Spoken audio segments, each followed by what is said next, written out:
Olá pessoal, sejam bem-vindos às notícias da semana. E como não podia ser diferente, vamos falar sobre o julgamento do STF, aquele julgamento de 12 de março de 2021, onde ele declara que qualquer alegação de legítima defesa da honra em casos de feminicídio será rechaçada, aplicando-se nulidade ao inquérito policial, e aí a gente já não pode falar que inquérito policial é nulo. Atos do inquérito podem ser nulos, mas não inquérito. O processo e também, se for o caso, o plenário do júri. O que isso basicamente quer dizer? Quer dizer que o acusado não pode falar, olha, eu de fato matei, mas eu matei por ciúmes. Eu matei porque ela me traiu. Ele não pode fazer essa alegação. Ok? Esse instituto, que eles chamam de legítima defesa da honra, entre aspas, ele é muito antigo, ele data do século XVI. No Brasil, sempre foi moeda corrente. Até que em 1998, quando então estávamos no auge da falácia Estado Democrático, ele começa a decair. E parece ter sumido de 98 até o ano de 2010. Em 2010, ele ressurge como fênix das cinzas e ganha vulto, e então começa a ser aplicado em jurisprudência sobre jurisprudência, e chegamos então à decisão do STF, 12 de março de 2021. A mídia aclamou, todo mundo bateu palma. Agora, o que está por trás da notícia e por trás da votação? Vamos lá, vamos trabalhar com isso. Eu gostaria que os senhores focassem exatamente na diferença entre os institutos. Por exemplo, quando falamos em jurisprudência, jurisprudência é a válvula de escape do judiciário. Quando o judiciário, juízes, desembargadores e ministros, não querem julgar de acordo com o direito, interpretando o limite do princípio, isso é obrigação de qualquer pessoa que se dispõe a julgar um processo criminal, ele obviamente coloca a sua moral e bons costumes. Então ele cria a válvula de escape chamando jurisprudência. A Constituição determina uma carta de princípios. E princípios significa que são intocáveis. Eu, como julgador, eu posso determinar até onde aquele princípio pode ir, mas eu não posso negar o princípio. Eu não posso mitigar, diminuir o princípio.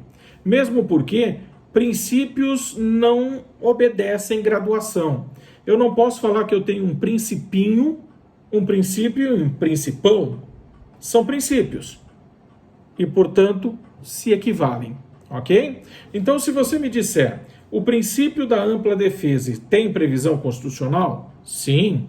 O princípio da vida humana tem previsão? Sim.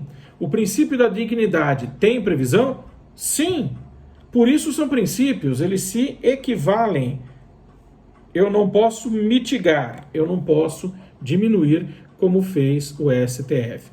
A função de retirar, diminuir ou escalonar um princípio, essa função compete ao legislativo. O que seria, então, de bom tom, o judiciário ter questionado o legislativo sobre a interpretação e, obviamente, responder o legislativo a pergunta feita e, a partir daí, rever a possibilidade de uma nova interpretação. Mas jamais judiciário revoga princípio ou mitiga princípio. Isso é o básico do básico para o direito. Toda vez, então, que nós temos um julgamento, como aconteceu no STF, julgando a moral e os bons costumes, trazendo à mídia aquilo que a população queria ouvir, basicamente criamos dilemas. Bom, qualquer jurisprudência gera um dilema. E isso é tão pontual que nós temos previsão no STF de uma coisa chamada uniformização de jurisprudências. Ou seja, quando nós julgamos de acordo com a cabeça de cada juiz, de cada desembargador, o advogado bate as portas do STF e fala: STF, por favor, me diga que jurisprudência deve ser usada. Perceba que nós não falamos de lei, nós falamos, me diga a jurisprudência que deve ser usada. Foi exatamente isso que aconteceu. tem alguns problemas graves, porque, por exemplo, vamos separar o joio do trigo. Nós temos dois institutos que usamos como defesa. Um deles é a ampla defesa e o segundo é plenitude da defesa. A ampla defesa está em qualquer processo que não esteja no plenário do júri. Isso significa o seguinte: eu estou defendendo alguém pelo crime de roubo. Eu posso usar qualquer argumento que diga respeito ao crime de roubo. Por isso a defesa é ampla, mas eu não posso sair do fato típico roubo.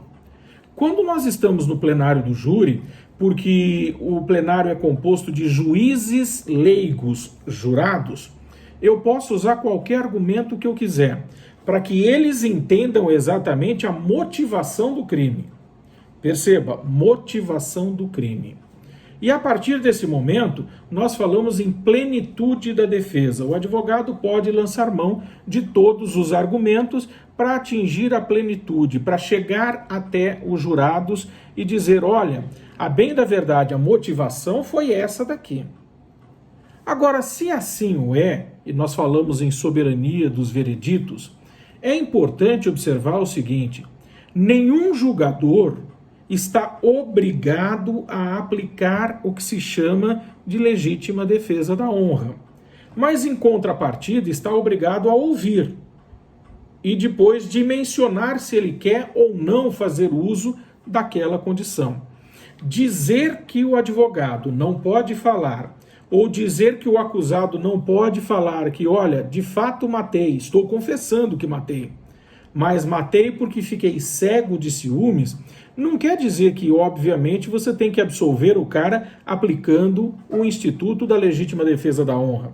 Mas quer dizer que, dependendo do que aconteceu, a pena pode ficar um pouco diminuída. É exatamente isso que se discute.